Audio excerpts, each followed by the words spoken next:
आदिवासी महिला प्रति मुख्यमंत्री अशोभनीय टिप्पणीर कड़ा निंदा करिसेंती मयूरभंज जिलार आदिवासी महिला मुख्यमंत्री मोहन माझी जड़े आदिवासी संप्रदायर होइतिबा सत्वे आदिवासी महिला प्रति जो कला गोरा मंतव्य देइछंती ताहा अत्यंत निंदनीय बोली सेमाने कहिसेंती। आज बारिपदा जिला बीजेडी कार्यालय आयोजित एक सांबादिक सम्मेलन में वरिष्ठ नेत्री तथा पूर्वतन मंत्री सरोजिनी हेम्ब्रम मुख्यमंत्री ए प्रकार उक्तिर दृढ़ निंदा करने सहित आज राज्य में आदिवासी महिला माने अत्याचार शिकार होई निजको असुरक्षित मने करुछंती बोली कहिसेंती। सेहीपरि मयूरभंज जिलार अन्यतम वरिष्ठ आदिवासी महिला नेत्री तथा मयूरभंज जिला परिषद अध्यक्ष भारती हांसदा तांको प्रतिक्रिया रे मुख्यमंत्री बयान को समालोचना करी बीजेपी जो प्रसंग कथा उठाई निर्वाचन जीतिथिला ताकू से भूली गलेनी बोली कहिसेंती। ओडिया अस्मिता हेउ किंबा पोलाभरम प्रकल्प सबु क्षेत्र में से नीरव रहिबा अत्यंत हास्यास्पद। पूर्व सरकार राज्य में आदिवासी मानकर कला संस्कृति साहित्य और अर्थनैतिक अभिवृद्धि पर स्वतंत्र उन्नयन परिषद गठन कर अनेक कल्याणमूलक योजना कार्यकारी करते आज बीजेपी सरकार ताको संपूर्ण बंद कर दे आदिवासी संप्रदाय प्रति अवहेला करुछंती। अनुरूप भाव में ओडिया संस्कृतिर प्रतीक तथा जगतर नाथ जगन्नाथों को मध्य कला ठाकुर कहुए।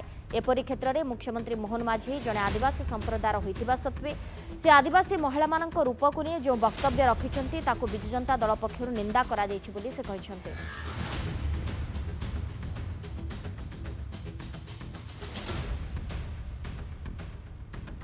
आदिवासी महिला चेहरा रंग को नहीं माननीय मुख्यमंत्री श्री मोहन चरण माझी देथिबा मंतव्य निंदनीय एवं आदिवासी भाई भौणी को मनरे यह आघात देछि। आज जो माननीय मुख्यमंत्री जड़े सफा रंगर महिला को विवाह करने खोजुले एवं सेथिपाई से मयूरभंज जिले में विवाह करिसंती बोली कहवा तांकर वर्ण विद्वेष मनोभावर परिचय देछि।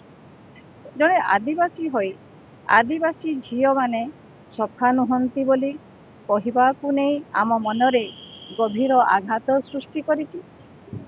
नवरंगपुर राउरकेला कुचिंडा रेमुणा समेत सारा राज्य रे जेतबेले आदिवासी महिला उपरे दुष्कर्म और अत्याचार बढ़ी चली एवं राज्यर आदिवासी समाज निजको सुरक्षित मने करूनाहांती एही समय रे माननीय मुख्यमंत्री एही मंतव्य ग्रहणीय नुह और मयूरभंज विजु जनता दल यार घोर निंदा करुच्ची। जड़े एत बड़ माननीय मुख्यमंत्री गोटे गुरुत्वपूर्ण दायित्व रे रही ए जो मंतव्य देइचंती एहा समस्त मनरे आघात देइची एवं यह शोभनीय नुह। तेणु आम यहाँ घोर निंदा कर जो ओडिया अस्मितार कथा एवं ओडिशार विकास कथा कही भारतीय जनता पार्टी सरकार को आसीथिला मु एबे भाबुची जे निश्चित भाव में सेटा गोटे तांको पाखरु दूरेई जाइछि एवं जो विकासर कथा से माने खास करिकि कहूतिले सी आपणकर देखंतु ओडिशा रे आमे कहिबा पोलाभरम प्रकल्प जोथिरे कि आपणकर पोलाभरम प्रकल्प द्वारा 122 ग्राम आदिवासी ग्राम सेटा निश्चिन्न हेइ जिवो किंतु माननीय मुख्यमंत्री जड़े आदिवासी मुख्यमंत्री हेइथिबा सत्ते ये कथारे से नीरव रहिचंती। तेणु निश्चित भाव में सेटा आम आदिवासी मानक पई घोर सेटा माने निंदनीय लागुची जे से आदिवासी हेबा सत्ते आदिवासी रो कथा चिंता करूनाहांती।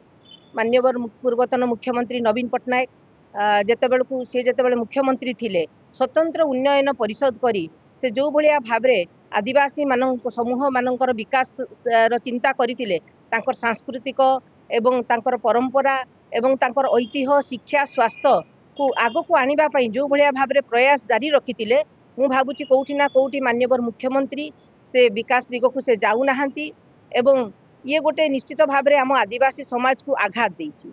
तो आमे जो वर्ण वैषम्य कथा कहिबा आमे समस्ते जानिचु जे जो ओडिया अस्मिता सेथिरे आमर जगन्नाथ ठाकुर जहाँ को आमे सारा ओडिशार भाव बेगरे ये करू सी कला ठाकुर से कला ठाकुर होउचंती आमर समस्तंकर आराध्य देवता तांकर वर्ण भी कला। तेणु आमर संविधान रे आमे जो कथा कहूचु जे जाति वर्ण धर्म निर्विशेष रे समस्त को समान अधिकार मिलिबा कथा। तेणु कोउठी ना कोउठी आमर आदिवासी समाज को ये गोटे आघात पहुंचेछि।